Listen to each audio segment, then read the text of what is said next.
Thank you, Senia.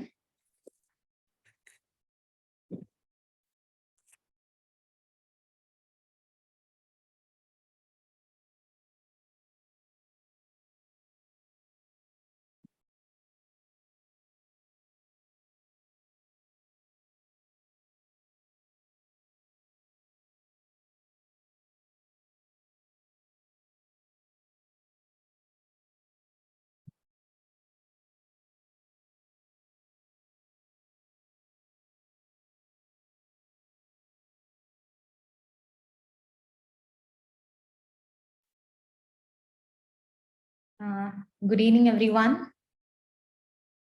I hope I'm clear. Okay, thank you. Well, today it's a very important topic that we are going to discuss. It is based on gastrointestinal symptoms. It's a big or a large topic, so we have divided the session into two. Today, in GI1, I will be covering nausea, vomiting, and constipation.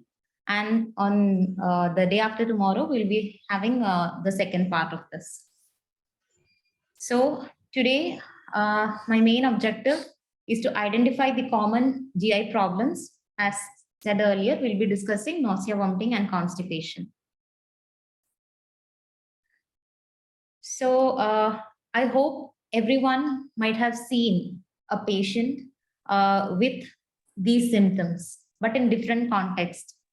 I don't know the entire people. I definitely know you all are doctors, but I don't know your background, each one of you. But still, I'm sure you might have seen patients coming to you with nausea, vomiting, and constipation. So yes. Yeah, thank you, ma'am. So today, to start the session, I thought, especially in palliative care, having a case scenario and then discussing on our subject will be much more effective. So I have brought in a case. This is a 55-year-old frail lady. She has gastric carcinoma and she's on chemotherapy and was admitted to our general ward for treatment of urinary tract infection. She was admitted with vomiting, abdominal colic, and fever. And now she is tired and has admitted for completion of IV antibiotics. She has small, frequent, incomplete bowel movements since the last 4 days and is started today on laxatives. She is accompanied by her younger daughter. So what do you think are the issues that she is having here? Vomiting and abdominal colic and fever. Yes. Okay, now how would you like to investigate?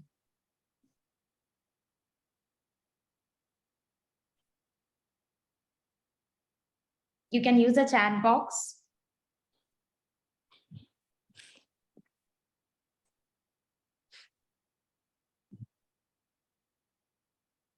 Yeah, urine routine examination can be done. Yes, Dr. Jyoti is also agreeing to it. Blood test and USG can be done. Okay.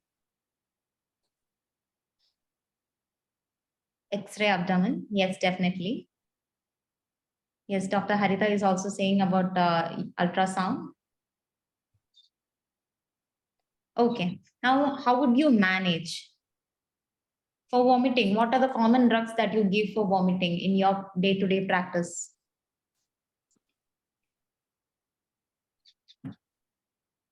Ondansetron, yes. Perinol, metoclopramide. Okay. So, yeah, Dexona. Okay, very good. There's a good list here. Thank you for that. Penergan. Okay, thank you, Jasmine. Here, we have a list of so many drugs. When we come to a palliative care setting, how do we choose these drugs? This is our prime concern. Which drug should be given in which condition? And what are the indication and what are the contraindication? And why are we having an entire session on nausea and vomiting? Because it is such a distressing symptom for the patient, and it is very important to know what is nausea and vomiting and how we are going to manage this in the patient. So what is emesis? Emesis or vomiting, it is a biological defense mechanism to remove the toxic or harmful substances from the body after ingestion. Okay, so this has, or the process of emesis can be explained in 3 phases. That is nausea, retching, and vomiting. So vomiting is a biological defense mechanism and it has 3 phases: nausea, retching, and vomiting. We'll go deep into the 3 process. So nausea, it is an unpleasant sensation of imminent need to vomit. So the patient is feeling, it is an unpleasant sensation. The patient is feeling, now I feel like vomiting. But the vomiting process has not yet started. It is a feeling that she is feeling like vomiting. Next, vomiting is the forceful expulsion of the gastric contents. Here the process is actually happening. The gastric content is going out. It is a forceful expulsion that is happening and is associated with the contraction of abdominal and chest wall musculature. All right. And next, the process is retching. Retching means it is a spasmodic respiratory movement against a closed glottis with contraction of the abdominal musculature without expulsion of gastric contents. What does that mean? Here the person is actually trying vigorously to vomit, but the gastric content is not going. But in vomiting, with that effort, the gastric content is going. So that is the difference. So now you are familiar with nausea, vomiting, and now you understand the difference between retching also. Now, what are the types of vomiting that you know? Again, you can use the chat box. What are the different types of vomiting that you know? Projectile, non-projectile. Okay, very good. What else? Or how else can you define vomiting? Maybe in a time frame, with some time frame. Especially something that is related to chemotherapy. Acute. Okay, very good. If there is acute, yes, then definitely there is chronic.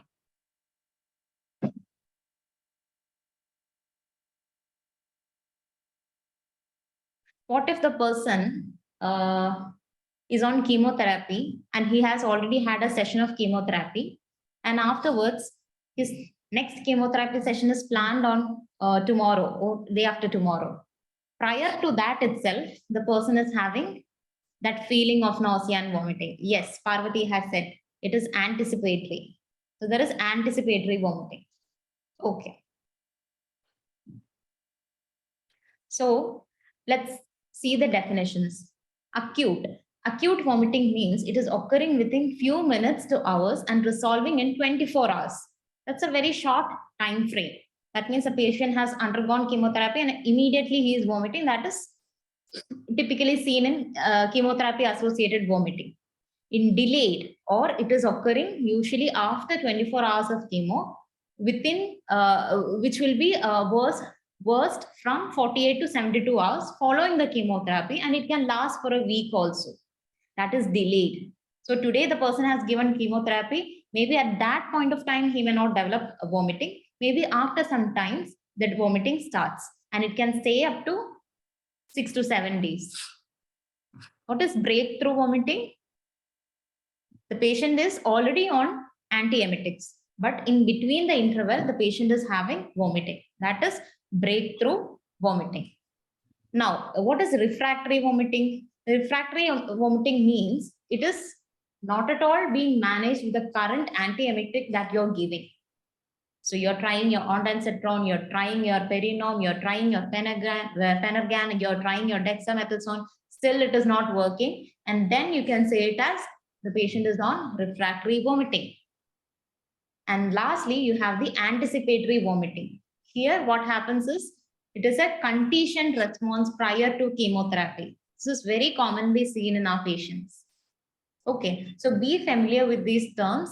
Acute means it can happen within 24 hours.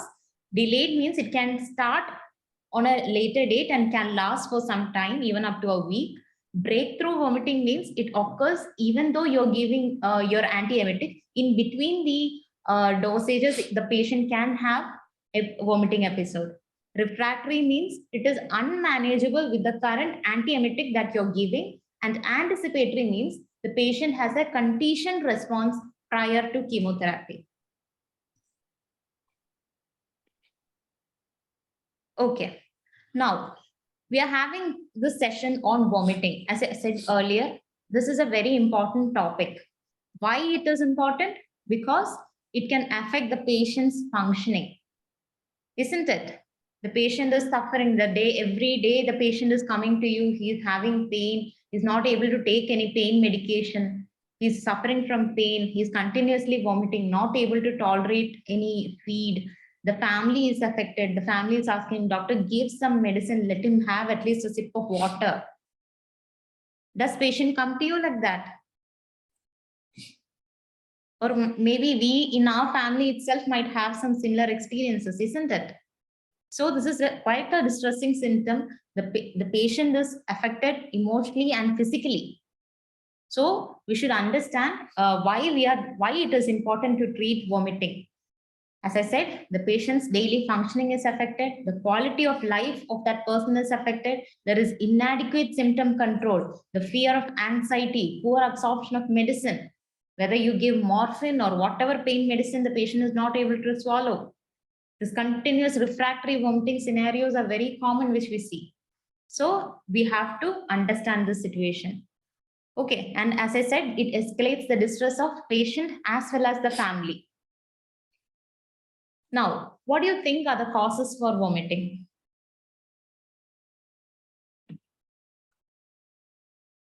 ORS rehydration solution for patients with complaints of vomiting. Even ORS, the people may vomit. The patient may not be able to take the smell, the taste, everything can cause vomiting. Yes, the causes of vomiting. Yes, drugs can cause urinary tract infection, uremia, opioids, side effects of chemotherapy-induced vomiting, gastroenteritis, obstruction, chemotherapy. Okay. Yeah, so there is a lot of list which can cause vomiting. So we'll see one by one. So first of all, chemically induced nausea. Example, as many of you said, it can be opioids, it can be antibiotics, cytotoxic drugs can cause nausea and vomiting. It can be even food poisoning, ischemic bowel obstruction or the gut obstruction, metabolic or organ failure. All this can cause nausea and vomiting. And again, you have gastric stasis, anticholinergic drugs, opioids, ascites, peptic ulcer, stress induced, or even when the patient is on radiotherapy, he can have nausea and vomiting. Stretch or distortion of the GI tract, very common, associated with constipation, intestinal obstruction, eccentric mets. These are very commonly seen, which can cause nausea and vomiting. Now again, you have liver mets or ureteric obstruction. Infections. Infections are also very common, especially when we go for home care. Very elderly person presenting to you with maybe some nausea and vomiting, and he may not have any other symptoms. Sometimes he may present with delirium. What can be the cause for that? Which is the most common infection for that? Any idea? Meningitis? Meningitis. Okay. Something else that you can think of? Elderly person presenting with delirium, sometimes nausea and vomiting, sometimes maybe the patient is delirious that he is not able to complain of dysuria, Fever. UTI. Yes, Dr. Kasturi is saying about UTI, cystitis. Yes, elderly patient most commonly they can present only with this kind of weird symptoms, which our thought may not go into this, because UTI is very common in elderly, and he or she may not be able to say. So it is quite tricky, especially in home care when we see them. We may not be able to bring him to a hospital setting also to do blood investigations or some other x-rays or whatever it is. So in home care settings, you have to be very specific in taking the history and understanding about his day-to-day dietary habits, as well as any other factors which is causing UTIs. All right. So infections are very common. So be specific in asking the history related to that also. Then again, cerebral edema, raised intracranial pressure, space of occupying lesions, or in case of any intracranial bleeds, meningitis, as said earlier. And it can also be associated with some vestibular disorders. The patient can present with nausea and vomiting. It can be anxiety or anticipatory vomiting, as we discussed earlier. Again, environment. We say all these things. It is very important to see where your patient is or what is your patient suffering from. For example, if the patient is having oral cancer, a fungating, foul-smelling oral cancer, will he be able to eat? Or maybe he's in the ward. He's not able to have food. Will we be able to have food? It is quite difficult, isn't it? So understand what is the environmental factors related to causing this nausea and vomiting. Okay, always keep this in mind. And also you should ask the family members what food is he having every day. Because out of so much of love, what happens is family will, maybe he's diabetic. Family will give something which is diet restricting or without any sugar, without any salt, any kind of bland food. So all this can also cause vomiting, isn't it? So when we go for all these things, you should also see some other environmental factors which is adding on to this nausea and vomiting. All right. Now, do you think, is there any other cause other than all this? Hepatic encephalopathy, UTI related, okay. Okay, so we have an entire list here. Okay, apart from this, do you think, is there any other causes which can lead to nausea and vomiting? Head injury, okay. Anything specific to GI?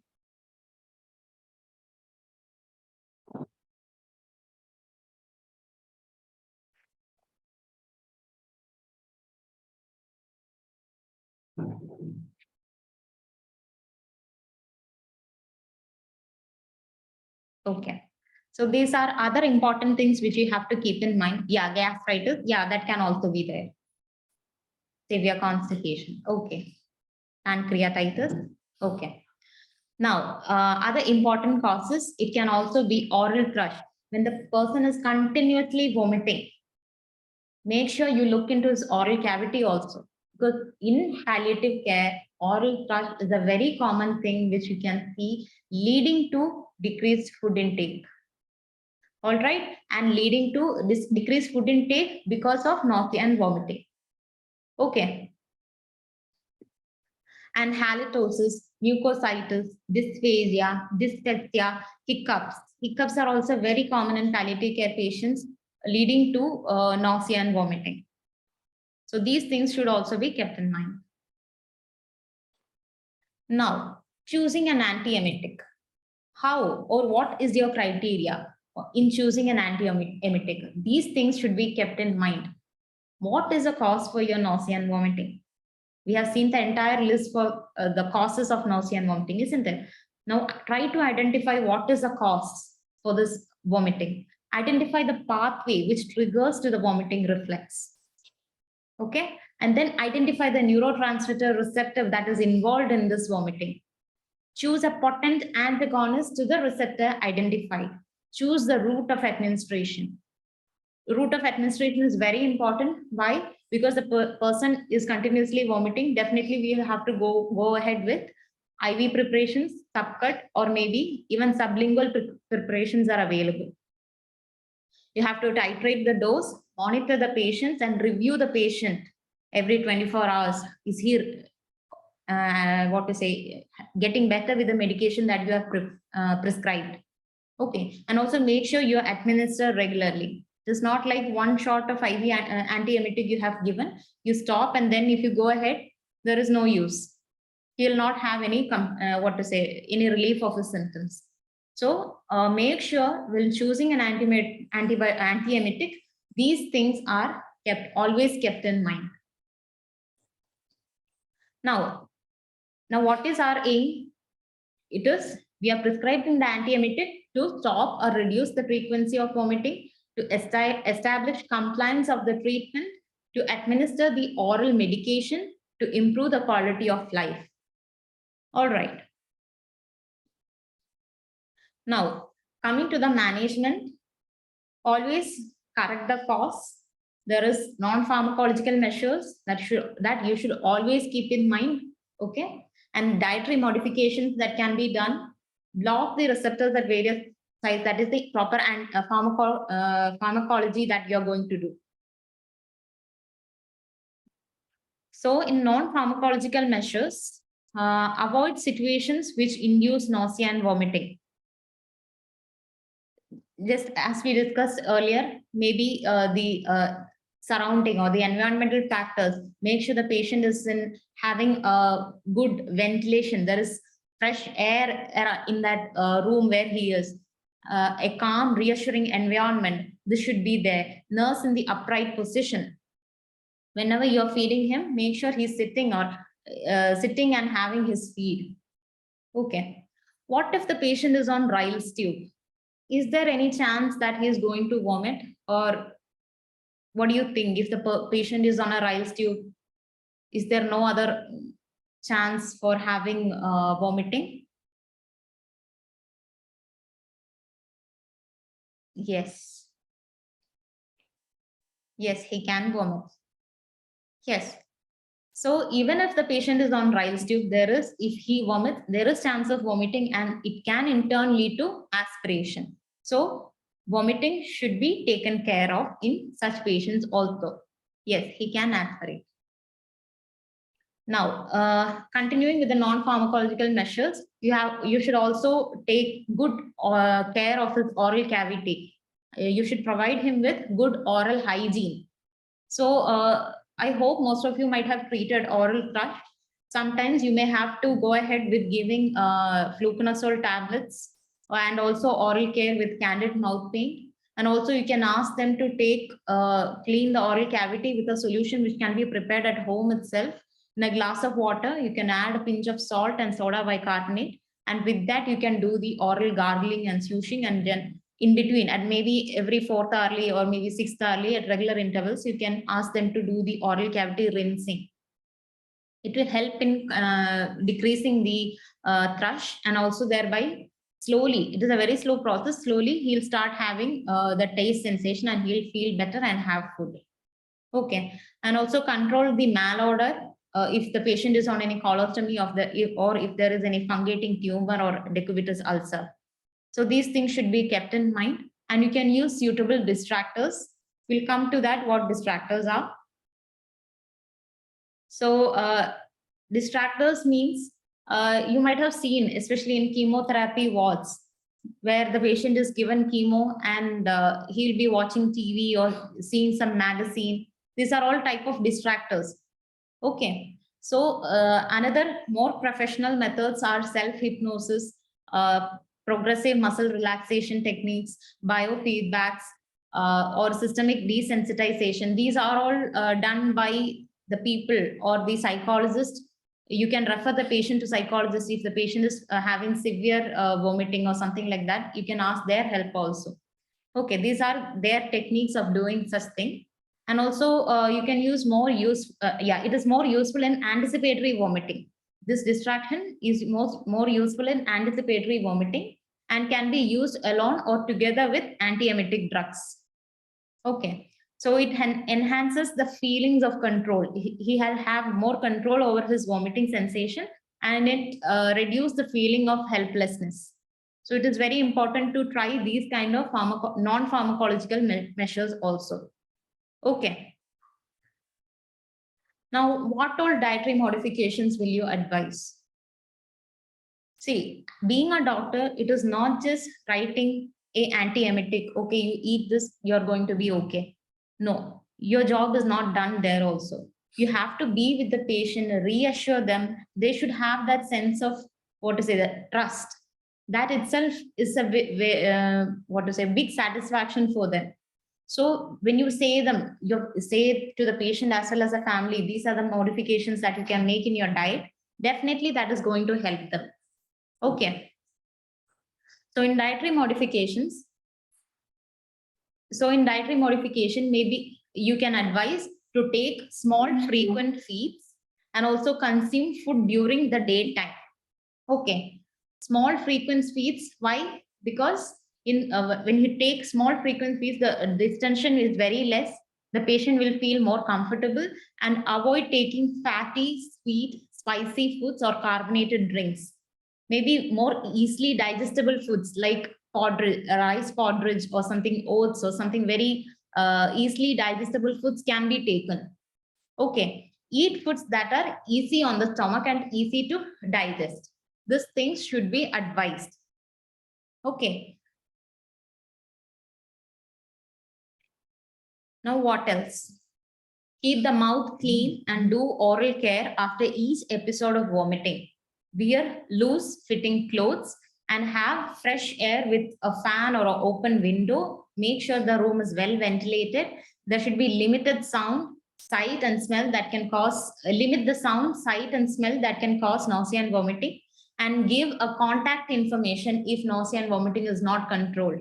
This is something like the patient himself will have a control, having, okay, I have this number, or I can call this person if my vomiting is not controlled. That gives them a mental satisfaction. So you can provide them with your number if you like, or if you can give your hospital number for them to call at any time for any guidance. So this is also very reassuring for them.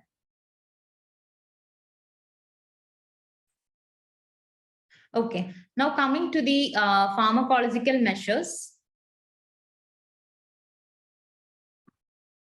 So these are your key players in your area, which is very important in causing the vomiting reflex. CTZ or area prostrema, that is a chemotherapy trigger zone. Then you have your receptors at the GI, and you have your receptors at your vestibular nucleus, and you have receptors at the cerebral cortex, which in turn stimulates the vomiting center. So I have a video for you here. It can help you in understanding how the vomiting reflex actually works, and you'll get a better understanding. I hope Sripriya can help us with the video.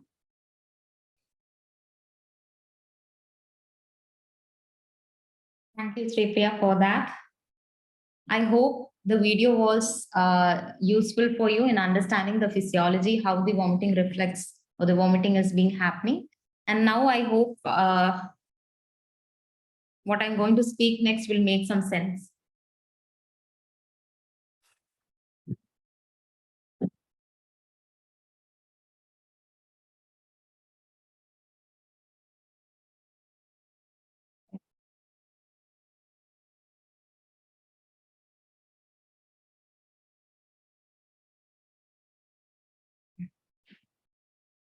Thank you. So this is the diagrammatic representation to understand the receptors. You saw at the gut or the GI, you have the receptors there. At the area prostrema or CTZ, you have the receptors. Sorry. Yeah, in the cerebral cortex, you have the NK1, GABA, and 5-HT3, and the vestibular nuclei, you have the muscarinic receptors there. Okay, and all this, when it gets stimulated, it in turn stimulates the vomiting center, and thereby leading to the vomiting. Now, pharmacology, many of you might know, you have your anticholinergics, neuroleptic drugs, prokinetic drugs, H1 antihistamines or 5-HT3 antagonist, and also you have adjuvants. So now you know which receptor, or now you know what is the cause for vomiting. And after identifying the cause, now you are giving your medicines. Are you able to understand how we are planning to give the medicines? So your antihistamines, especially hyoscine, very, very useful medicine, because it also has anti-secretory property, which helps in decreasing the secretions from the gastric mucosa, and thereby helps in decreasing the peristalsis, decreasing the that vomiting sensation in total. Okay. So these medicines, you can just go through these slides later.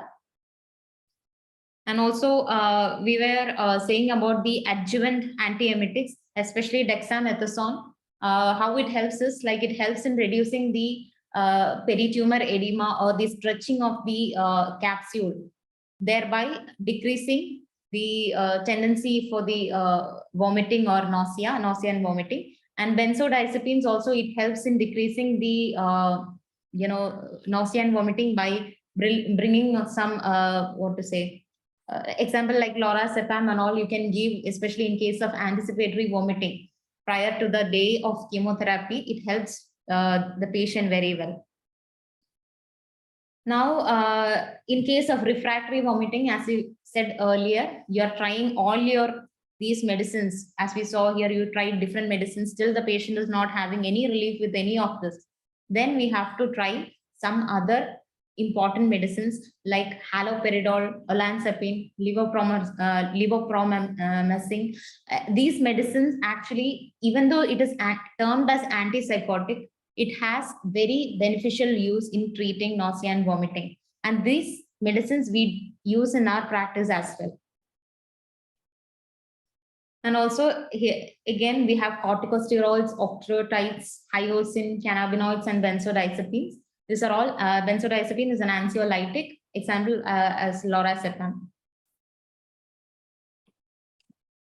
Yeah, dexamethasone, yeah, it helps in bringing down, what to say, especially in liver mets and all, the capsule is stretched, the liver is enlarged. It helps in bringing down the peritumor edema. Now, the route of antiemetic, how you are planning to give. As per patient's condition and preference, you can choose the route. Oral route is usually the best and easiest way, but only if the patient does not tolerate the oral, we go ahead with intravenous preparation or subcut or continuous subcutaneous infusions.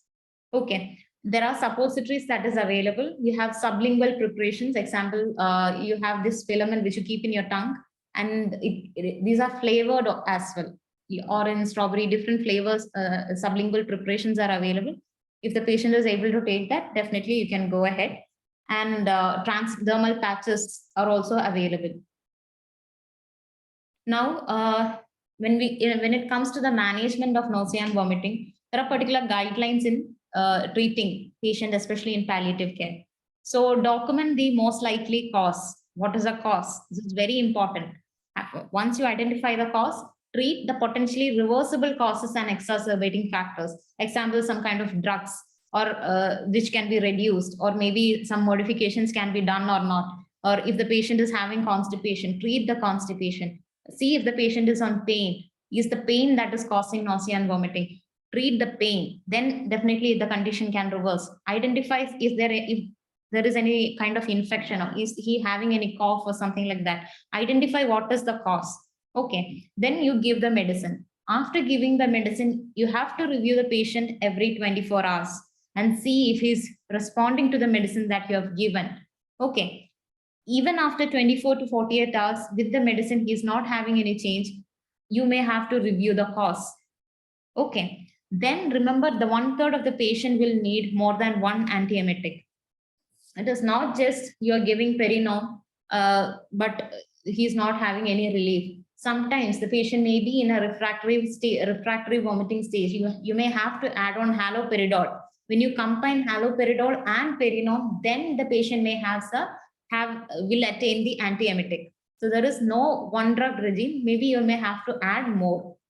Okay, so always keep this in mind. And also, if on parenteral antiemetic, consider converting to oral only after 72 hours of control.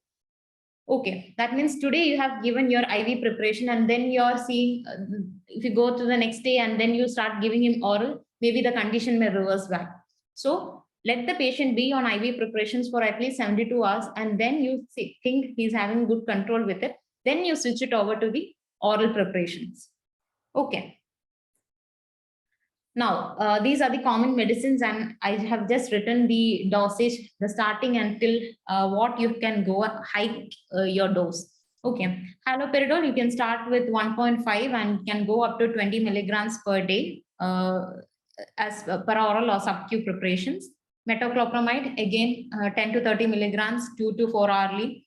You have peroral, subcutaneous, as well as IV preparation.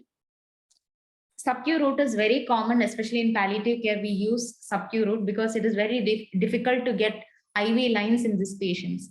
So sub-Q is very helpful in our setting. Domperidone, you can start from 10 to 30 milligrams per hourly, 4 to 8 hourly. And ondansetron is there, which is very commonly given in your settings. And also diphenhydramine, 25 milligrams per hourly IV or per oral preparation. It is mostly given before chemotherapy. And octreotide, it is also a very good anti-secretory, anti-emetic. But the problem is it is very costly. So what we mostly prefer is Buscopan. As I said earlier, it helps in bringing down the secretions as well. Any drug or patch is available. In our institution, we mostly give Buscopan. We don't have any patch, but there are centers where it is available, but not in our settings. And also you can have dexamethasone, 4 to 8 milligrams, 8 hourly you can give. Dexamethasone, it is actually, we give it as a OD preparation. We prefer giving it in the morning because it has a longer duration of action also. And it is very useful in our scenario, especially if the patient is having liver metastasis and all that. So with that, we come to the end of nausea and vomiting. We have our next topic, that is constipation. So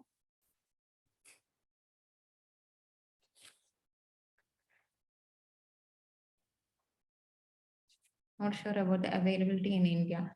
Okay, thank you, Priyanka, because it may be available in, I haven't seen it being used in my center here at Pallium.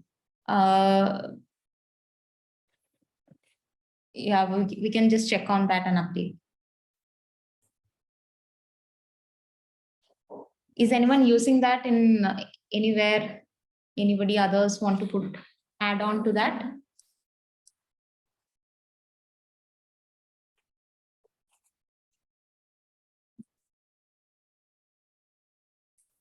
Okay. Anyway, we will see that and we'll update in the group. Okay. Okay, Doctor, we can continue. Okay. So moving on, our next topic is constipation. It is a very important topic because most of the patient whom you see in your first visit itself may be complaining of constipation. So here we'll be seeing what is constipation, why it is important, and what are the causes for constipation, and how do we assess it. So constipation means it is difficult or painful defecation and is associated with infrequent bowel evacuation and hard feces. Okay, it is a subjective feeling, how it is different from their normal. Always ask them. Sometimes we say constipation, for some people, it may be not passing bowel for more than 3 days. Some people, it is like more than 1 day, or maybe even for some people, even up to 1 week, it is okay for them. There are certain people like that. So just ask them what is their normal pattern of passing motion. Okay, so how it is different from their normal. And 45% of the palliative care patient who comes to us will be having constipation in the first setting itself. Okay, so always make sure you ask about their bowel patterns. So these are the common symptoms which they always say. They'll have that incomplete evacuation feeling and a bloated feeling, maybe associated with nausea and vomiting. There can be abdominal cramps or complaints of abdominal pain. There can be bowel obstruction, and sometimes they may present to you with overflow diarrhea or sometimes urinary retention. So here we are talking about constipation, and there is a term here called as overflow diarrhea. Does anyone know what is overflow diarrhea?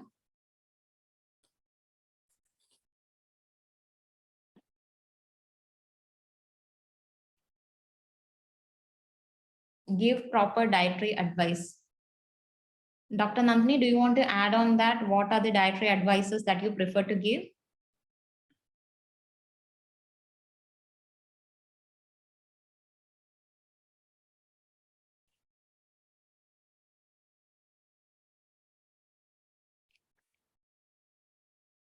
Anyone have you anyone of you heard about the term overflow diarrhea?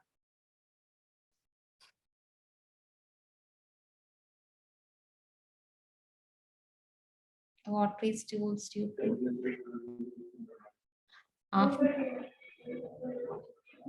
Ma'am, good evening. yes. Go ahead, we can hear you. Yeah, okay. Ma'am, I think it's when there is severe constipation and some bowel obstruction, and in that case, the stools might start leaking out, like somebody has said, like watery leakage. I think that is what is called overflow diarrhea. Okay. So here what happens is the patient or the family will be complaining that the patient is going on passing stool. Do something to stop it. This is what the patient comes or the caregiver comes and says this. Okay. So instead of treating or trying to stop his diarrhea, we should ask this question: when was his last normal bowel movement? Or was there a period of constipation prior to this diarrhea?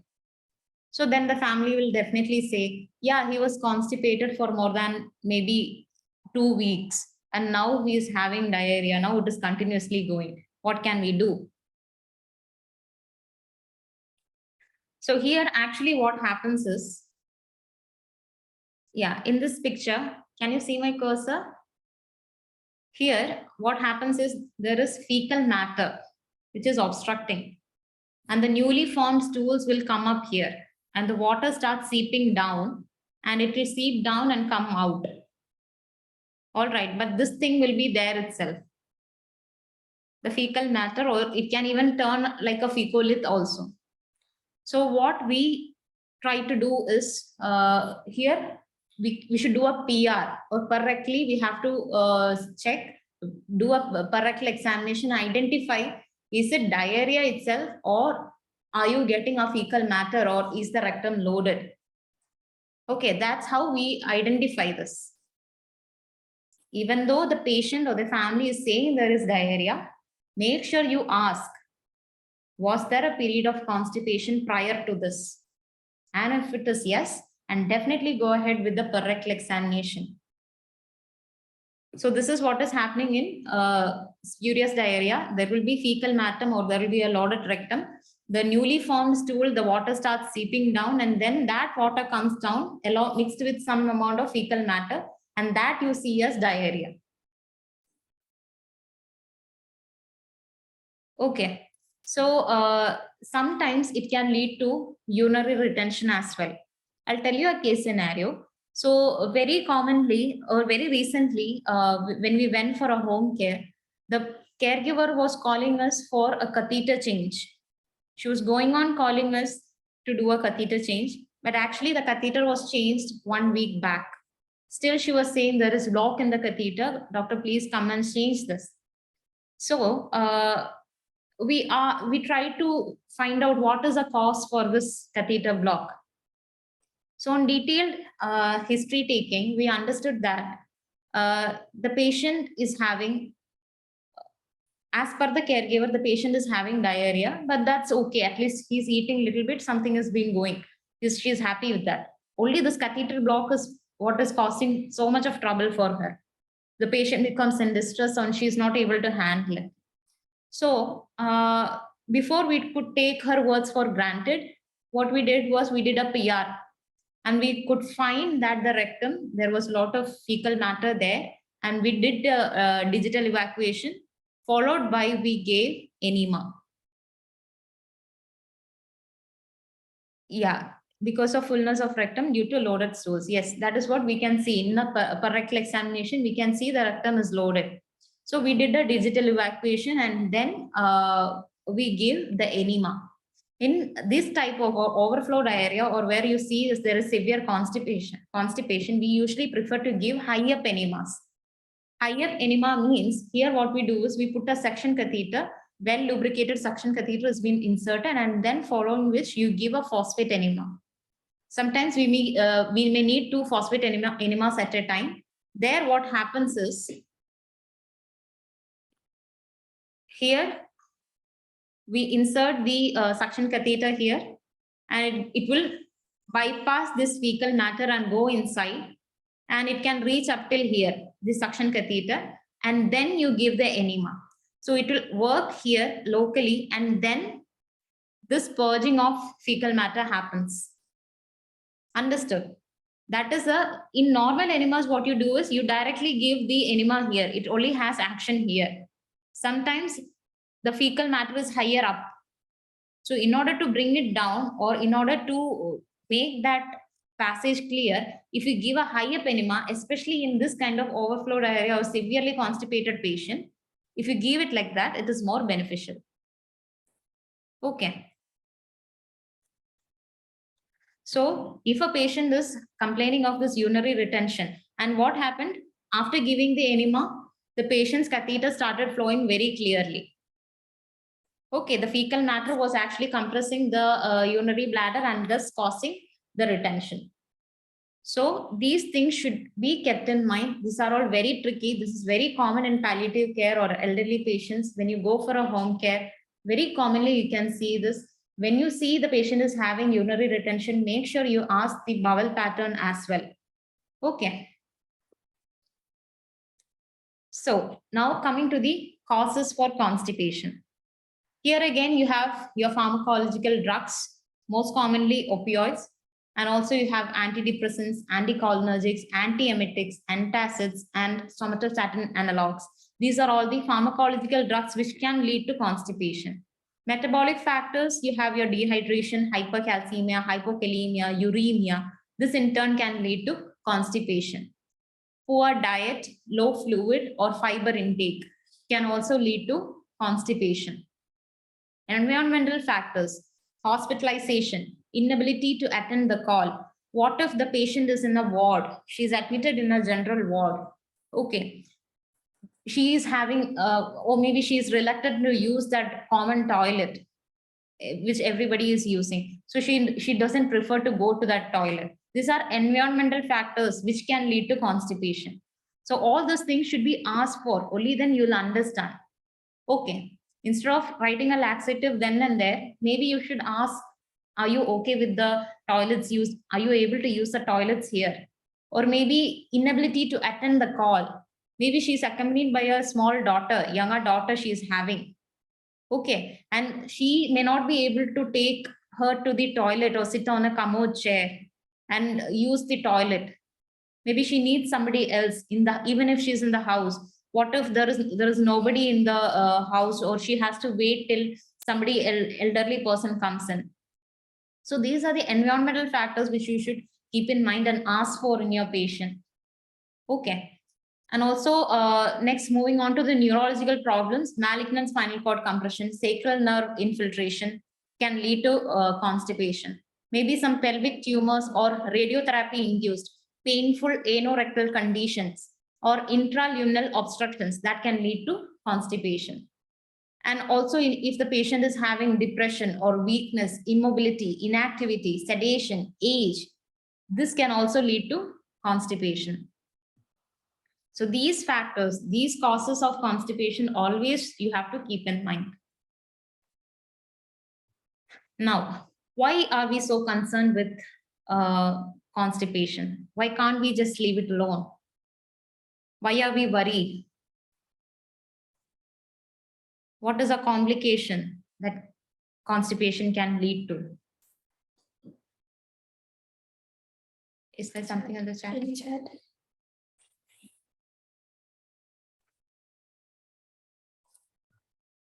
What do you think? Yes, Ajila has said the bowel obstruction, anorexia, vomiting. Yes. Anything else? Patient discomfort. Yes. Obstruction. Encephalopathy. Perforation. Yes. Okay. So as you all said, it can lead to colicky abdominal pain. It can lead to anorexia, nausea, vomiting, urinary retention, anxiety. Some patient, especially in our setting, if a patient is presenting to us with delirium, the first thing which we ask for is constipation. Is your patient constipated? Since how long? When was the last bowel movement? This is a very important thing. If the person is presenting with delirium, definitely ask for when was his last bowel movement. Confusion and delirium in elderly. This is most commonly seen in elderly. Okay. So in advanced diseases, it can cause colicky abdominal pain, anorexia, nausea, nausea, vomiting, urinary retention, anxiety, confusion, delirium in elderly. Yeah, can affect emotion, sleep, food intake, etc. Yes. So we have to give prime importance to constipation because it can affect the patient's general well-being and it can directly affect the person's quality of life. And it is quite distressing for the family as well. Now, we said morphine causes constipation. This is how the morphine is causing constipation. What it does is it decreases the propulsive intestinal activity. The normal peristalsis that is happening, the morphine has a tendency to decrease that intestinal activity. Okay, so there is additional time. When the peristalsis time is delayed, there is additional time for the reabsorption of water. So what happens? The fecal matter becomes hard, thereby leading to fecalith. Okay, so there is inhibition of secretomotor neurons and less fluid enters the gut. Again, the water in the gut is reduced, thereby leading to the motion or the fecal matter gets hardened.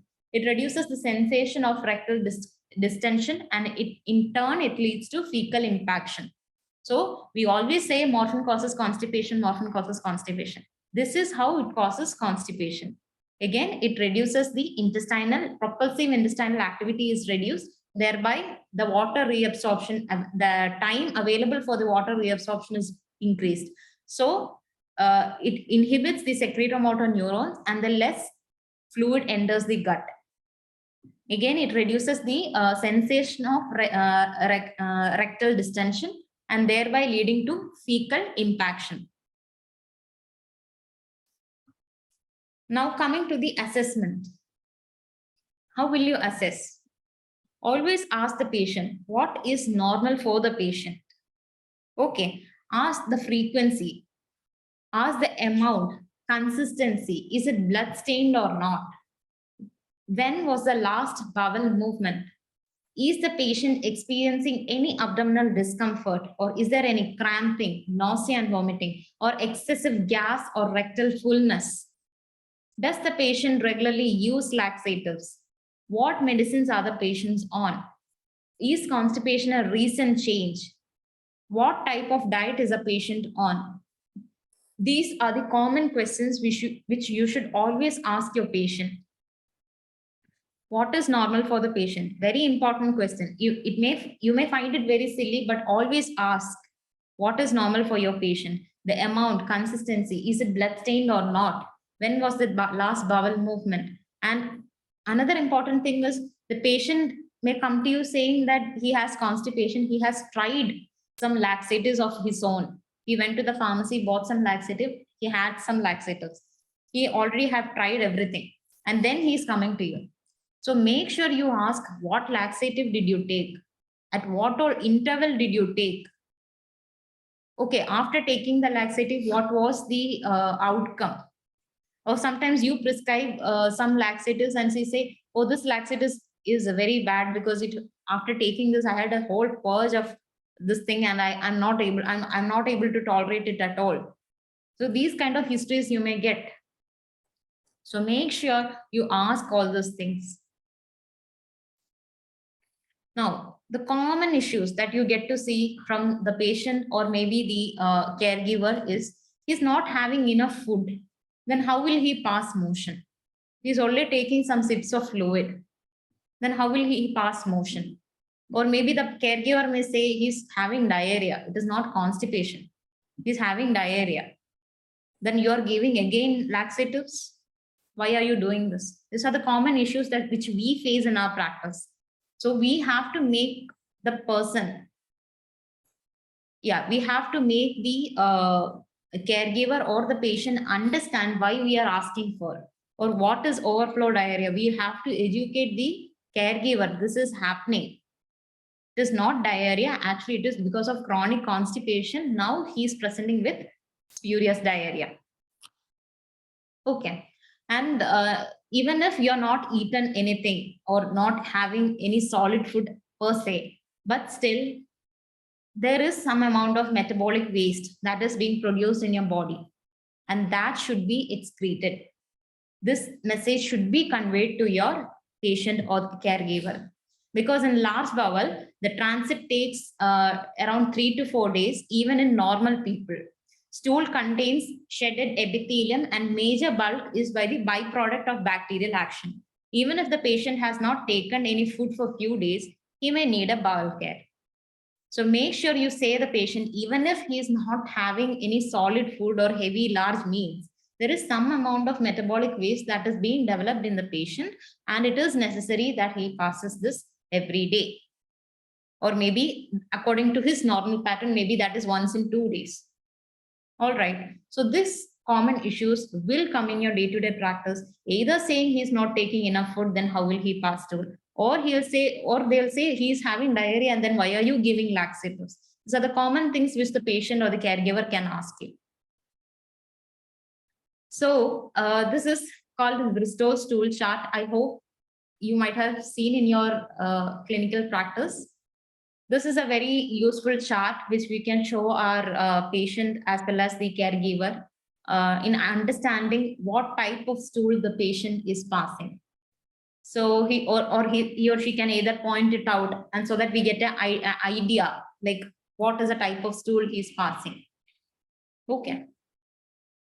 Just be familiar with the name of the chart, and maybe you too can use this chart if you're not using it already. Now, coming to management, as always, correct the correctable, use laxatives, judicious use of laxatives should be done, improve the general condition, symptom control, encourage activity, diet, which is enriched with fiber. This fiber portion is actually having some controversy. Some people say in elderly or maybe in a terminally ill patient, if you increase the fiber content in diet, it can cause maybe the stool bulk will increase, and sometimes the patient may have some discomfort. Just see what your patient is comfortable with and then advise whether fiber is required or not required. All right. So when managing, these things should be always kept in mind. Correct the correctable, judicious use of laxatives, improve the general condition, symptom control, and encourage activity. If the patient is able to walk a little bit, make sure he does that. Now, in non-pharmacological measures, daily assessment. Every day you can. Okay. So every day, the patient, first and foremost, the importance of passing motion should be made aware for the patient and caregiver. Why we are stressing that the patient should pass motion? Okay, that thing should be made aware to the patient as well as the caregiver, and ask them to see is there any change in their bowel pattern. Then they'll be more conscious, and then they'll start noticing what is the change they are having. Daily assessment, improve mobility, access to toilet facility. If they are in a ward or if they are in the house, they may be staying in the first floor and the toilet is down floor. Maybe some difficulties might be there. Or is there anyone in the home to get them to reach till the toilet? Such kind of facilities or such things should also be asked for. Prompt response to patients' calls. Privacy is also very important, because it is very difficult for the patient. Suddenly, if the patient is becoming bed-bound, he might be a very active, charming person, and suddenly he's becoming bed-bound, and now he's not able, he has to depend on everyone, even to pass stools. So some people on purpose, they won't go for doing or passing the stools. So these things should be asked for. The diet and fluid intake, you should ask for what are they having. Attention to other symptoms. Is he having any urinary retention or something else? You have to daily ask for that. So non-pharmacological measures is the first thing that you have to go ahead. Then coming to rectal examination. Rectal examination is very important. And make sure before you go for examination, you get a proper consent, or maybe you can ask the patient or explain the procedure to the person why you are going to do this. And after he agrees, and then you go ahead with good privacy, set the privacy condition, and then with a well lubricated hand, you do your per rectal examination. So here, in per rectal examination, you get the following findings. If the rectum is empty and collapsed, what does that indicate? Indeed, it indicates a normal functioning bowel.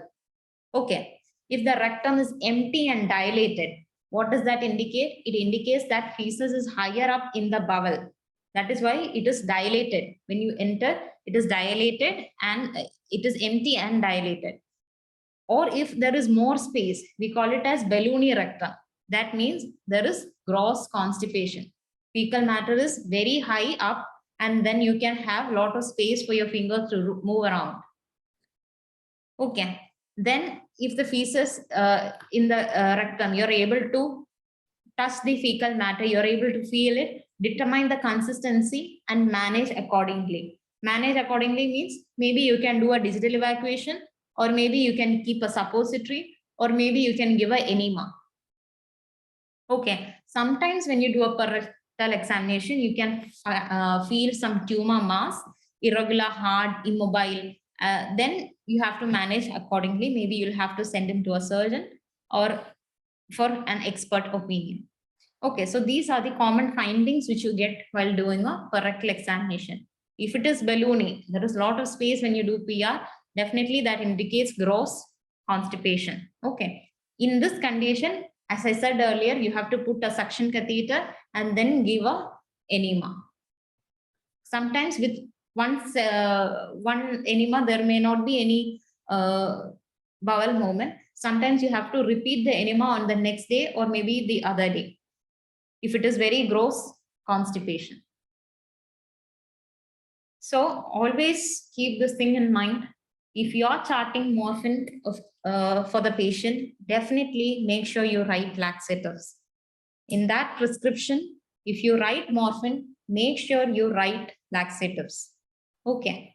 The hand that charts morphine should chart laxatives. Always keep this in mind because morphine has a higher tendency to cause constipation. Now, coming to the laxatives.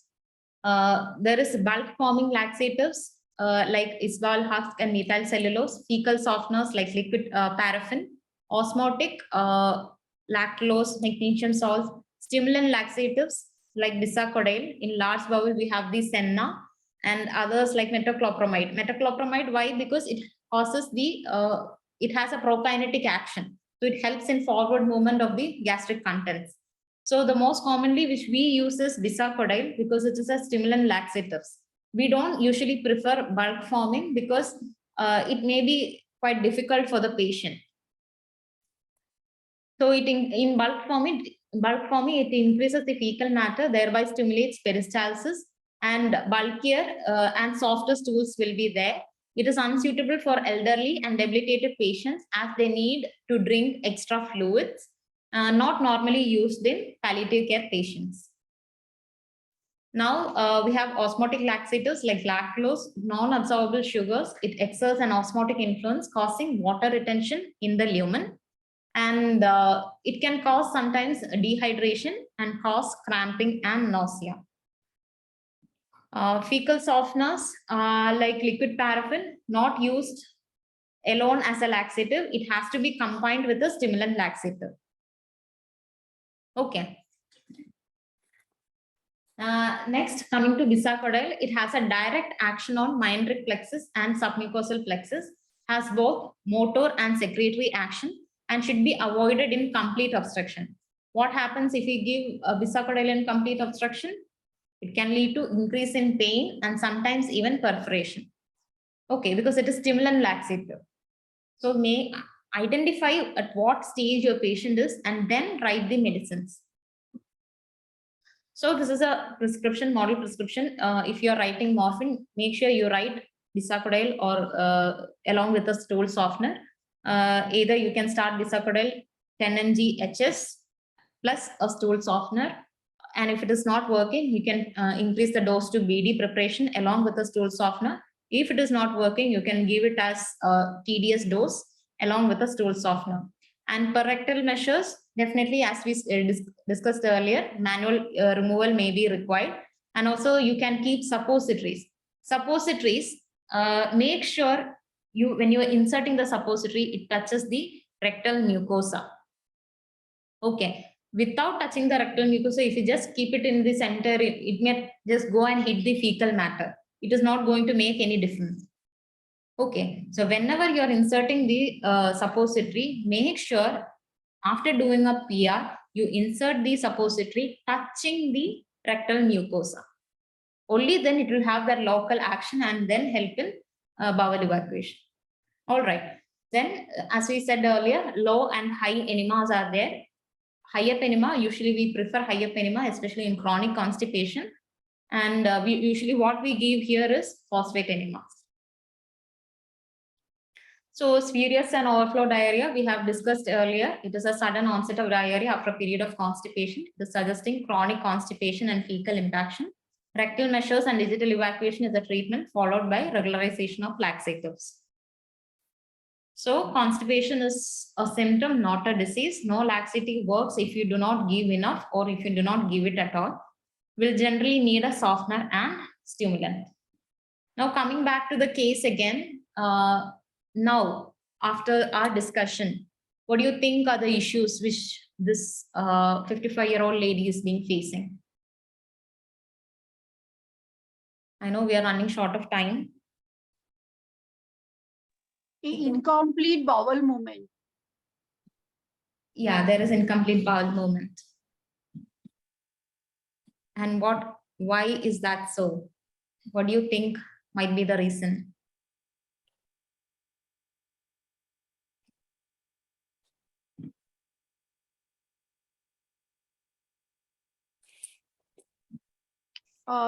She is a case of gastric carcinoma on chemotherapy. Yes, ma'am. She is a person with gastric carcinoma. She is on chemotherapy. Currently, she's having urinary tract infection and she's admitted for completing IV antibiotics. And also, in our discussion, we also said something related to environmental factors. She's accompanied by a younger daughter. Okay. So this is also a small hint where you should ask for. She's a frail lady. So when we take a detailed,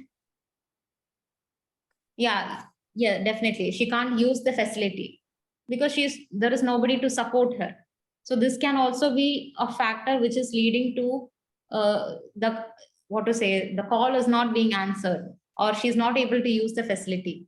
These are the small things which is hidden in this. And how would you like to investigate? Definitely, you can go ahead with X-ray if it is possible. Here, this lady was able to come to hospital and do the further investigation and treatment. What if it is in a home care setting? So in home care setting, definitely there is no option for X-rays, or maybe it is very difficult to get the patient even to a hospital. So there you have to solely depend on the history and thereby managing it. Okay. So I hope you have some idea about nausea and vomiting. So we have a quick case presentation. Can we just quickly go through it? Thank you, Dr. Sangeetha. You have done it well and you have We have covered a up. question. Yes. When should we add clemafin for constipation with opioids? Is there a step-up approach? Yeah, definitely. If you're writing morphine, morphine 10 mg 4th hourly, then you have to add tab bisacodyl 10 mg HS. Along with that, you can add your clemafin or this stool softener. Along with that, you can add 15 ml HS. Bisacodyl is just stimulant laxative. Okay. Slowly, you can, as I said earlier, you can start it as HS dose and slowly take it as VD dose. And then if it is not working, you can take it as TDS dose. Along with that, you can add softeners. See, just like this. Okay. Okay. I hope it's clear.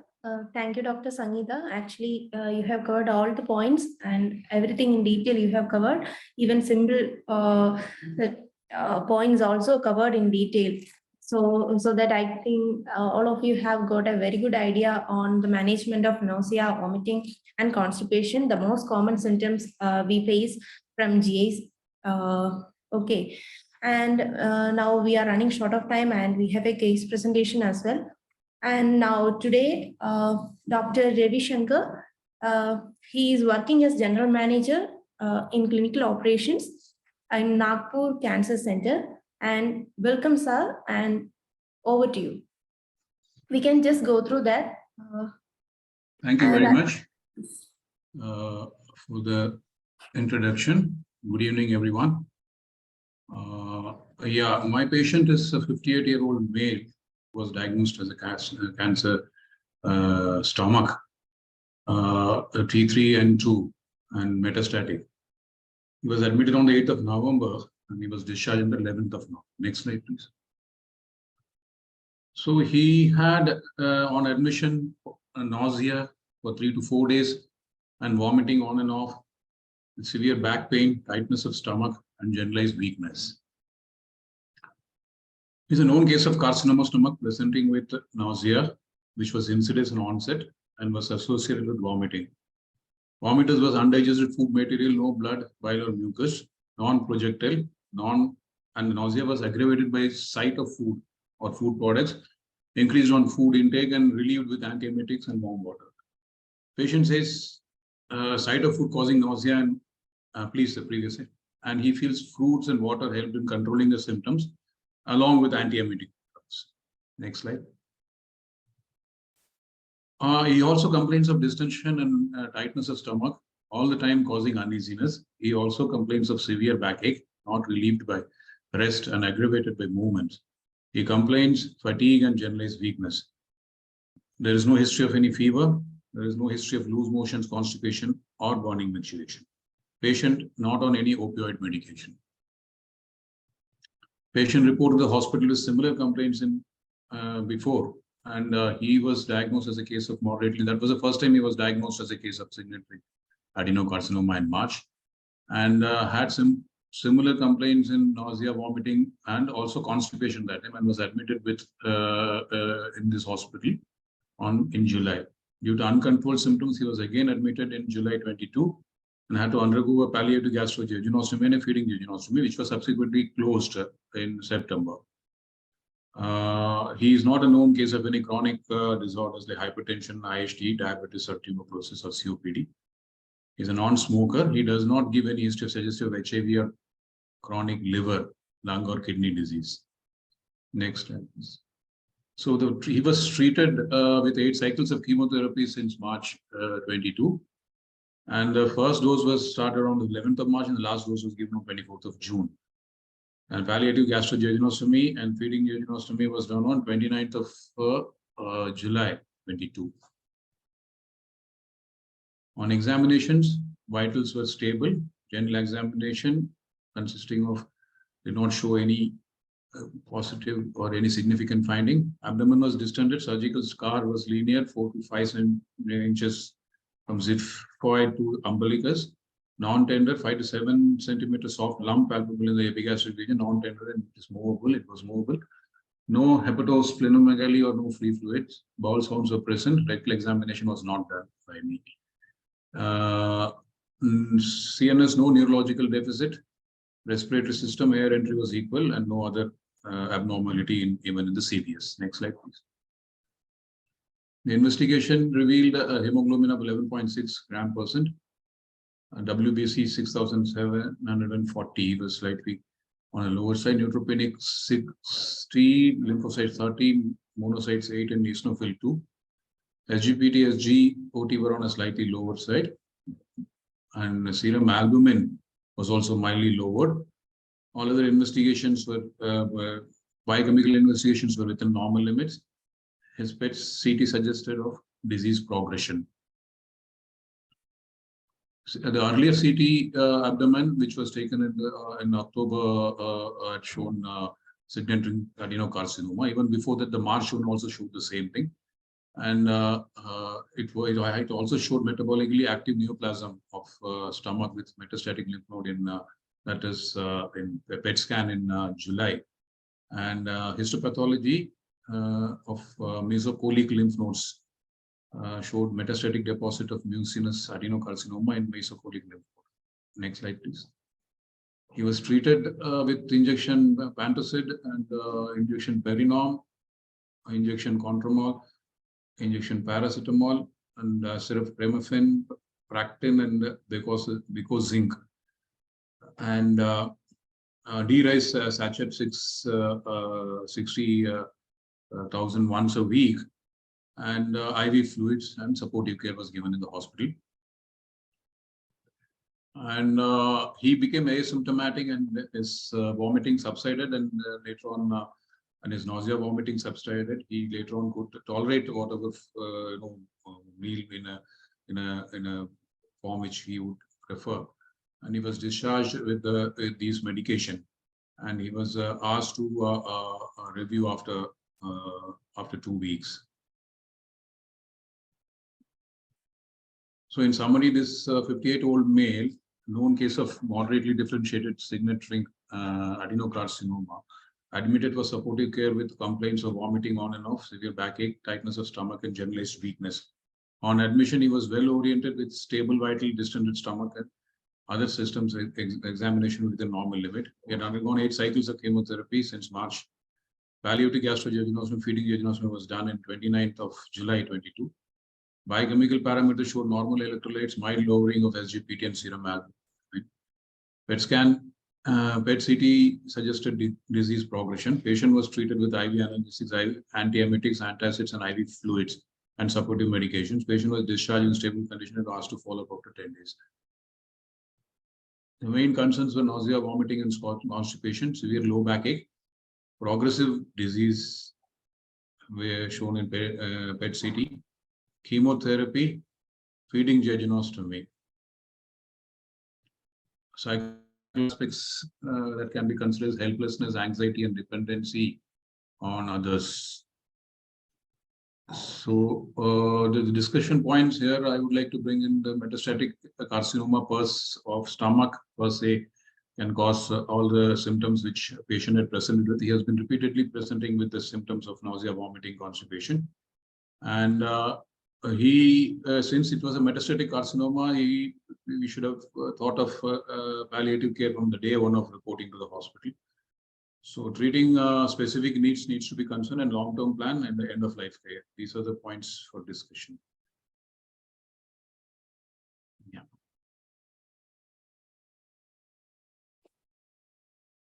I have prepared certain summary points. Can you just put the next slide, please? Yeah, in the long-term plan, since the metastatic cancer, all of us know, and it has to be palliation, has to be started in the first day. The first 2 points are covered, and the second is a long-term plan in which we have to assess the palliative needs of the patient on day one, monitor the patient during ongoing treatment, joint decision with treating oncologist and patient, and to set goal for treatment. We have to decide the location of care, when to hospitalize and when to treat at home. Assess the quality of life with validated scales, educate the patient about palliative care and end of life situations, and train one family member about the patient care at home, interaction with oncologist, rehabilitation, psychologist, onco-nurse, and surgical team for comprehensive patient care. Next slide, please. In treating the specific needs, we have to assess the patient needs as per the one of the scales which I found was the Edmonds symptom scale, that is assessment scale. It is ESAR. Sorry for the thing. It is Edmonds symptoms assessment scale, and that is ESAS. Educate the patient. Patient reported outcome measures. Begin electronic forms. I thought of. Medication for nausea, vomiting, constipation should be continued and reviewed as and when required.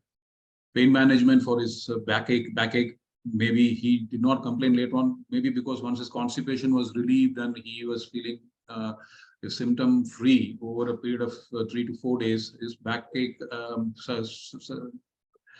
sufficiently and considerably reduced. And we have to manage his pain as well as pain. He did not have any pain due to the lump in the stomach or anything. His major issue was basically vomiting, nausea, not all able to tolerate the sight of the food, and constipation. So there was no severe need for, even though it was a metastatic cancer, it was like that he had a good pain tolerance or whatever. He did not complain of so much of pain as ever we have interviewed him. And there was no there is no metastatic mets in the spinal cord, or there was no mets in the brain. So the metastatic mets was in the liver mainly, and a few mets in the lungs, and some peritoneal seedings were also there. So fluid and hydration management had to be looked after. Please, next slide. So in case of specific needs, maybe we have to cater for any obstruction in future because of this condition. And nutrition has to be thought of since he's been regularly getting admitted for nausea, vomiting. We had kept the gastrostomy, feeding jejunostomy tube for almost 2 months. After that, he recovered and cannot be kept for more than 3 to 4 months. So we had to remove it for the time being. Maybe the surgical consultant would be a better person to tell about further feeding jejunostomy. But otherwise, he's tolerating his food as of now. And rehabilitation, assess capability of daily activities and work-related issues. So end of life care, because now I can't think of anything in this case as of now. He is under stable condition. Yeah, I finished. Thank you. Thank you. Thank you, doctor. Actually, this case has all the symptoms we have covered today. Nausea, vomiting, constipation, everything is there. And coming to the discussion points, actually, we have covered most of the pain management topics, right? And we already know whether this patient needs palliative care from the day of reporting or not. I think there is no need to discuss those points today. But I didn't remove that point because if there is anyone who wants that to be discussed, we will do. Okay. Anyone, please unmute and answer.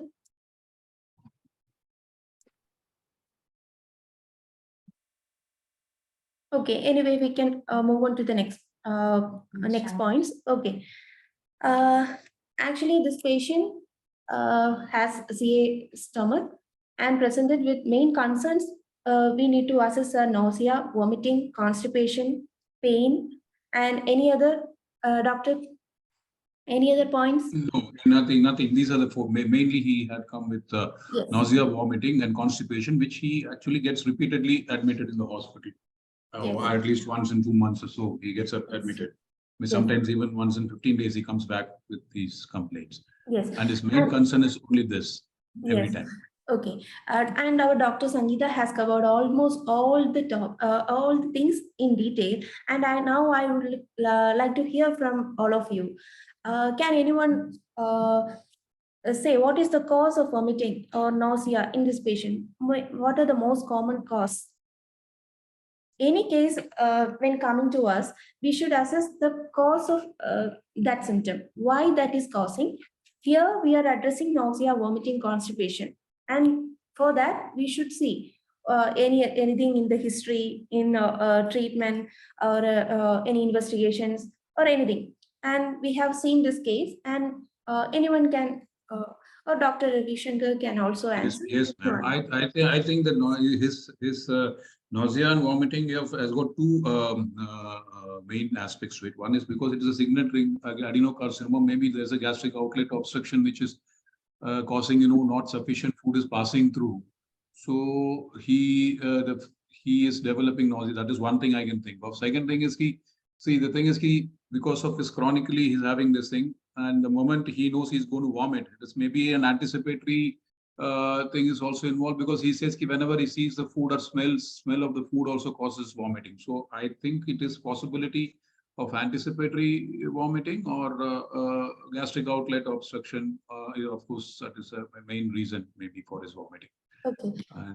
Yes. Any other points to be added? In the chat also we have seen obstruction, chemotherapy, and anticipatory vomiting. Yes, ma'am. I think it is correct. And chemotherapy has already undergone 8 chemotherapy. It may be delayed chemotherapy also would be contributing to his already existing problems. Yes. That cannot be ruled out. So that also has an Any other points to be added? Maybe due to gastroesophageal reflux or due to chemotherapy-induced nausea. Okay. Any other? Thank you, doctor. Thank you, Dr. Dora Babu. And any other point? Okay. Anyway, due to this time constraints, we have to move to the discussion. And from the history, I have noticed that there is cutting of the tongue, isn't it? That indicates there is candidiasis, right? That itself can cause vomiting. Yes, madam. Yes, cutting is there, and that itself can cause vomiting. We may see that as a very a simple symptom, but it is important in case of palliative care. In usual our practice, we miss these things, and Dr. Sangeetha has explained this constipation management, nausea, vomiting, everything, even simple things she has explained in detail. But there is a reason for that. Even in palliative care, it is not similar to everything is important, but in palliative care, these simple things we miss in usual practice is very much important, and we should give importance to all of the things. Okay, and Yes. this how to manage this this candidiasis. One thing is candidiasis. Another thing I have noticed this is this anxiety is there, anticipatory vomiting is there. She is very much depressed, and all these factors also cause nausea and vomiting. Abdominal distension is there. This continuous nausea and vomiting can itself cause this increase in abdominal pressure. This nausea and vomiting has this 3 stages. You already know in physiology, right? So the combined action of this gastrointestinal tract and diaphragm, respiratory system, everything causes vomiting to occur, right? That is a reflex. So there is increase in abdominal pressure, and thoracic pressure will decrease during the time of this vomiting. And continuous nausea can itself cause that. Another thing is, we have seen from the discussion, even there are many gut receptors, mechanoreceptors that is getting activated, and that can cause activation of these pathways and cause nausea. So it is very difficult to brief everything in one session. You can go through the case presentation. If you want to review the case presentation, you can go through that video. We will share those videos. You should, what I have to tell you is, you should be familiar with the receptors. All the receptors, there are 40 receptors associated with NTS, and all the receptors we may not be able to brief it up, but the most common is chemotherapy. In our cancer patients, we see chemotherapy, and opioids we usually use in cancer patients. And one discussion point I have seen is which is the opioid which has very less constipation inducing effect, but every opioid has that effect. Okay, that cause bowel stasis, that will decrease the intestinal motility, that can cause this constipation. And anything we prescribe this, if it is opioid, we should add a laxatives in the first time itself. And first, okay, we can brief it from one by one. First things, nausea, vomiting, and the most common cause. Any other points to be added, Dr. Sangeetha? Any other point I missed? You can add. Okay. Actually, as she said, any opioid can cause this constipation. Whenever you're writing an opioid, make sure you add the laxatives along with it. Coming to the nausea and vomiting, I think it is clear for all of you. the cause of vomiting. We should not miss the candidiasis from the history. Okay, we should treat it that. Okay, how can we treat that? Anyone, please unmute. I know the time is out, but just anyone. Oral candid mouth paint, Yes, ma'am. Yes, antifungal treatment, yes, oral hygiene, yes, yes, yes, ma'am. gargle. Yes, Tablet fluconazole 150 mg OD for at least 7 to 14 days. yes. First thing we can do is, if it is mild, we Candid can. mouth pain. Yes, doctor. Thank you. First thing we can do is, if it is mild, we can suggest oral care. Okay. If it is moderate, then we can add the candid mouth paint as well. 3 drops or 4 drops, 6 hourly. Okay. We should give caregiver education as well, how to do that and all. And next thing is coming to the systemic fluconazole, systemic antifungals. Fluconazole, if it is oral, we will give the doses once daily for 7 days or nearly 2 weeks can be given. And if the patient has severe vomiting, what we will do? One thing we face very severe in our setting is, if the patient is presenting with this vomiting and we have to manage, then we may not be able to give it orally. We may need to change to IV or sub-Q or any other parenteral route. Okay. And here in this is rise to, not rise to, peg tube feeding is there. So there is a, there is an opportunity to give the medicine as tablets itself, right? And another thing is, we should ask the patient, what are the food that patients like. Sometimes the caregiver will be very upset to feed the patient, overfeeding, or there may be the loss of appetite. And but poor appetite is one of the most common symptom we face in cancer, right? But most of the caregivers will not be accepting that at first. They will be trying to feed the patient every time, and that itself causes nausea, vomiting. And so uh, we should ensure that those causes are not there. If there is that reason, then we should give caregiver education on that as well. And we can, another thing we can make is, we can make a plan. What are all the food the patients like, and we can present it as frequent small meals and in a very pleasant way. Okay, I think you are understanding what I am trying to convey. Yes, madam. Yes. Yes. Another thing is anxiety. The patient is very anxious on this chemotherapy, on this diagnosis of the disease, right? About the prognosis as well. So these cannot be treated by pharmacological way. We should sum up everything, all the points or all the topics we have previously discussed also have importance in every case we see. Okay, we should sit with the patient. We should try to ask them what are the main concerns for the patient. Okay, this constipation, next we can go through the constipation. Yes, ma'am. In fact, okay. I want to tell you something. Sorry to interrupt. In fact, his one of the main concern was, repeatedly he was getting enema due to his constipation. So he was wondering how long, I should keep on continuing with this enema, and because he had to be given enema. That's what he told me. So I thought I will tell you about that concern, what he had in his mind. Yes. Sir, actually, for this patient, he has anxiety, and for that, we might have to add this anxiolytics. Okay. Yes, when an opioid is indicated, we should start that. We should not hold back because of the side effects and all. We should definitely start the opioid. And if there is a hike is needed from weak opioid to strong opioid, that should be done. But along with that, stimulant laxative. Why stimulant laxative? We have already discussed. It causes stasis. Okay, it decreases the bowel motility. So we should add a stimulant laxative. And first at OD dose, then we can increase to BD thrice daily. Along with that, stool softener can be also be added.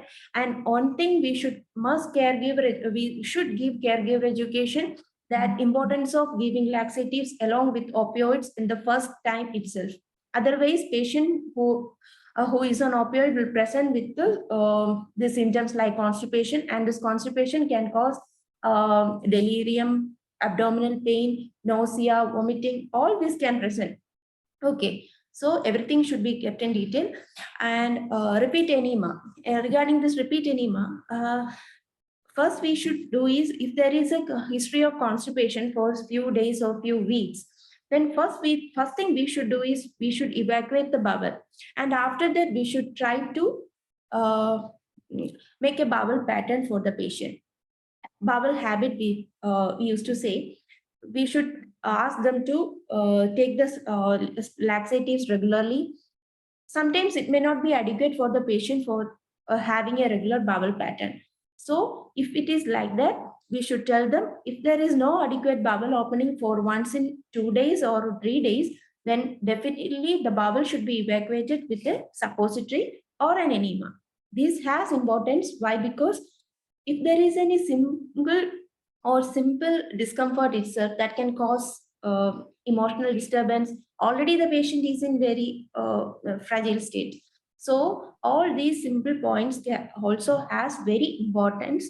Why? Because it may present as another symptom. Okay. So the Dr. Sangeetha has discussed urinary retention. What was the main reason for that? Constipation was the main reason. Yeah, constipation was the main. So we should, sometimes patient may present as delirium. Okay, there may not be any other symptoms may not be there, but we should explore from the history. What is the cause of delirium, or what are all the correctable causes? It is very important in each symptom. Okay, sometimes patient will present with one symptom, but there may be underlying causes for that. Because of that, the patient may be presenting with that. So we should go through that very detailed. Another thing I have to discuss is about the nutrition. In this patient, he is on PEG tube, so we need not to worry too much. There is a opportunity for feeding him, but sometimes patient may be on without any tube, Rice tube or PEG tube. In those cases, we should ask the patient first whether they need or are willing for this NG tube insertion or not. Okay, sometimes patient may be in EOL. Okay, they may be preferring only sipso fluid or a liquid diet, but caregiver may be telling we need to give my amma or mother or father what adequate food. He is starving, he is taking these many medications, but patient may be presenting like that. Okay, patient may be telling, I don't need any Rice tube, it was disturbing for me in EOL case. Okay, another thing is we will discuss the GI symptoms in the next session as well, regarding this bowel obstruction and all. So in this, we have some points in the chat as well. I'm giving the reply for some questions. Actually, Dr. Sangeetha is giving the reply in the chat itself. You can go through that. And regarding the pain management, he is now on tramadol. I think it will not be enough for him to relieve his pain. So we should, and it is a SOS dose he is giving. So you have already submitted the assignment as well for the pain management. So it can be easily done by you, I think. We need not to discuss those points. Yes. Yes. And regarding the future plan of management, we should sit with the patient, we should sit with the caregiver, and we should give adequate time for them. You have already discussed this in communication as well. Okay, what are the concerns of the patient, of the caregivers, everything you should address. And regarding that, the treatment plan should be prepared. Sometimes patient may be on chemo, and that is causing him the severe vomiting. And sometimes we may need to add an antiemetic. What is a drug of choice in chemotherapy? What did you understand from the session? Just one question. Yeah, in the drug of choice, basically chemotherapy, this acts in the chemoreceptor trigger zone. That is a area postrema. It's a place where the drugs are, the stimulation of that causes nausea, vomiting. Yes. So and these things have got two receptors mainly. One is dopamine 2, and one is even the there are two receptors in that. Yes. So these two receptors are the one which causes this. The second one is 5-HT. So, Yes. so we have to address these two receptors to control the nausea, vomiting in case of chemotherapy drugs. Yes. I Yes, doctor. hope I'm right. Yes, doctor. Thank you, doctor. Actually, you said right. We should see which receptor is getting activated with each symptoms or each stimulus. There are many multiple receptors associated with this nausea. So when a chemotherapy is ongoing, we usually prefer ondansetron. Why? Because it has effect on 5-HT3 receptor. Okay, that is an antagonist. Ondansetron is an antagonist of 5-HT3. And Yes. when it comes to this opioids, we commonly see, okay, opioids, we prefer metoclopramide. And yes, that has action. You can go through that, which are of the receptors this drug is acting. Both list you can prepare both centrally and peripherally. Yes, yes. And if it is a patient with cerebral edema, we used to choose which one? Cerebral, it is the cerebral edema. When yeah, of course, centrally acting drug needs to be taken. Again. Yes. Steroids is a very important Steroids will reduce the edema. Yeah, Yes. it will reduce the edema. Yes. And that also has an effect on the vomiting. Yes. Yeah, Yes. steroids. Yes. And when the patient is going for a chemotherapy tomorrow, or he has some anxiety factors. So which drug we will prefer? Pardon me, he has some? Any anxiety factor, any source of anxiety factor, if it is there. Okay. Anxiety, vomiting, anything. What is a drug of choice? What is a drug of choice? So we can have some neuroleptic agents, maybe doxepine, haloperidol, or something can be had. Okay. Actually, Dr. Manjari has answered clonazepam. That is Clonazepam. Clonazepam. Okay, any neuroleptic. Yeah. Yes. Benzodiazepines on anxiolytis has a very important role. Anxiolytic agents. Yes. And this olanzapine and all is a broad spectrum antibiotic, and that can be added if it is not controlled with any of this perinome or refractory vomiting. Yes, refractory vomiting. In each case, it differs. Okay, I have discussed 4 points now itself. So I think it is clear in this one session, we cannot cover all the receptors and all. So you should go through these receptors associated with the nausea, and we should correlate with the drug which has action on which are all the receptors this drug have action. Okay, so that it will be clear for all of you. If you have any doubt in this, you can come up with questions in the group. We will address it definitely. And any other thing we raised? Since it was a very important topic, thank you for covering it so extensively. Okay. Because the most common complaint, at least in the cancer hospital, is nausea, vomiting, and constipation comes the basic thing. And thank you that you had covered it so extensively in the first session only. We are looking forward for the second session on the same topic. In session, we will see this intestinal obstruction, and also that it will be clear for you. If you are revising this topic and you are just coming for the next session, all of you, it will be more helpful for all of you. And if anything we missed in this session, if any points you need to discuss again in next session, we can see. I think due to the time limit, we have to just wind up the session. With this, any other points? Any other thing? Good evening, ma'am. Yes. Actually, I had put up a question twice, but I think it got missed somehow. So the thing is, I just wanted to ask whether there is a role of opioid antagonists for opioid-induced constipation, which is refractory, and if there is, then what is the dose that we should use it in? Okay. Opioid antagonist. For actually, when we are starting an opioid, we should give this antiemetic for first 3 days. Okay. Oh, sorry. Okay, Dr. Uh, Sangeetha. Yeah, actually here, Priyanka, what happens is when you are starting him on opioids, from the day one itself, you add the laxative. That is the only thing that you can do here. There is no antagonist or something like that which you are going to act, or there is no use of such a kind of thing. Whenever you, whether it is a weak opioid or a strong opioid, if you're writing tramadol itself, you have to add laxative on the day one itself, because the patient has a tendency to develop constipation that is there.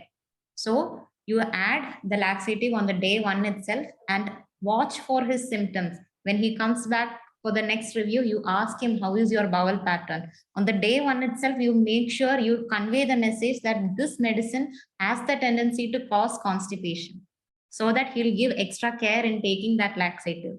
Otherwise, he's not going to take. He'll think, oh, by taking this already, he'll have a purge of this thing and he'll never take that thing. Say him, this medicine is not only for pain. Yeah, this thing is for your pain, but it has a tendency to cause constipation. So make sure you take this, otherwise it is going to cause trouble for you. Understood? Thank you, Ma'am, Dr. Sangeetha. actually, I had read in some articles in the journals that for refractory opioid-induced constipation, methyl naltrexone and I think naloxone have been tried and used. So I just wanted to inquire if you can just enlighten me about that, if it is being used or it has been tried and it's being successful, something like that. Actually, In our center, actually, we don't use this thing, and I'm not sure about this thing. Maybe I too have to go through those references. Actually, I would like to add few points. Why? Because as doctor said, we should add the laxatives from the first day itself, and we should follow up the patient. That is what we should do. And if it is not adequate, the laxatives dose is not adequate as OD, then we should increase the dose to BD, TID, and again, along with that, we should add, along with the stimulant laxative, we stool softener. And if we should.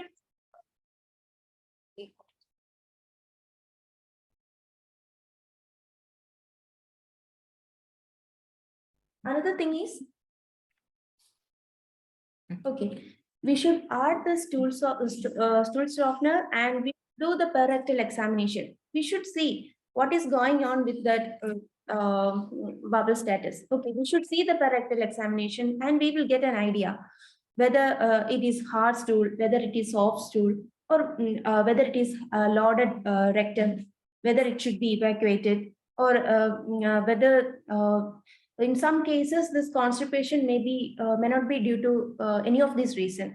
So in those cases, we should see we should do parectal examination and we should correlate with that. We should see any other cause for this constipation, some other drug. If we have any opportunity, there is any there is any way to change the drug, we have to change the drug also. And we should add fiber-rich diet. We should ask the patient to drink water. In constipation, in vomiting and all, we cannot ask the patient to have more water and all. Okay, so we should get back to the history. Get back to the history. We should see why it is happening. What is the main cause of this laxative, and we should make sure the bowel status, bowel is evacuating every 3 days at least. If it is every day, it is good. Okay. If not, we should give them caregiver education, and patient also should be educated on the need to evacuation, on the need for evacuation of bowel every day or at least once in 3 days. Okay. Extrapyramidal symptoms. Actually, in our daily setups, we are not seeing this extrapyramidal symptoms, but we should be cautious when we are using this antipsychotics and all. We should start the patient in a very small dose. And when we are increasing the dose and all, we should be cautious whether there is any symptom. We should educate the patient what are all the symptoms that is most common. Not most common, associated with extrapyramidal symptoms and all. We should ask the patient to report immediately if there is any symptom, and we should follow up the patient as well. If the patient is on high dose of this any antipsychotics and all, if it is in very low dose, we do not see that extrapyramidal symptom in our day-to-day practice. If it is there, then we should manage accordingly. When we should stop the medication, we should give, yes, we should shift the antiemetic, and we should give what? We should treat the extrapyramidal symptom as well. Okay. I think today we have crossed actually 30 minutes, but it is very much needy, I think. Sorry all. And I think it has benefited all of you, even though we have.